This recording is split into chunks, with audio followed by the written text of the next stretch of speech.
We are talking about what makes a good ruler from Proverbs chapter 8, verses 15 and 16. The first thing that we saw is that a good ruler governs with wisdom. There's a second point. A good ruler is a ruler who enforces justice. This is the main practical concern for a ruler, is to enforce justice. And that's an important point. Some Christians, I think, have the idea that the main role for the government is to stay away, to stay as uninvolved as possible in their lives. Well, Scripture teaches that the role of government is to enforce justice, to do what is right, to decree just laws. Verses 15 and 16. Once again, by me kings reign, and rulers decree what is just. By me princes rule and nobles, all who govern justly. The main concern, the main obligation for rulers is to enforce justice, to make and to enforce good, just, righteous laws. Let's just read some scripture on this. 16 verse 12, it is an abomination to kings to do evil, for the throne is established by righteousness. Chapter 20 verse 8, a king who sits on the throne of judgment winnows all evil with his eyes. What a great metaphor of this wind blowing away the chaff. That's the role of a king.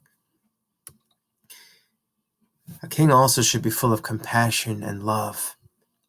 Chapter 20, verse 28, a steadfast love and faithfulness preserve the king. By the way, those are attributes that very often are used to describe God. Steadfast love and faithfulness preserve the king. And by steadfast love, his throne is upheld. Let's read a few more.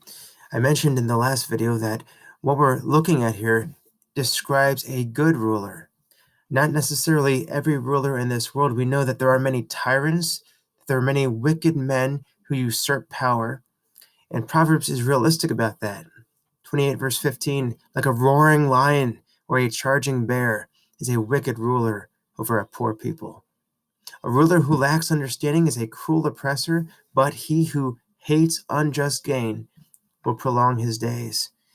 As a reference there to refusing bribes. And that's something that government corruption is obviously pandemic throughout the world and always has been in world history. Here's another example. 29 verse 4. By justice a king builds up the land, but he who exacts gifts tears it down. Again, this is a reference to bribery and to corruption. Well, one of the main things also that a good ruler will do is to care for the poor.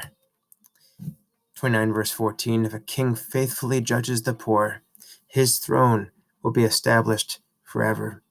We know that God is a God full of compassion, full of concern for the poor.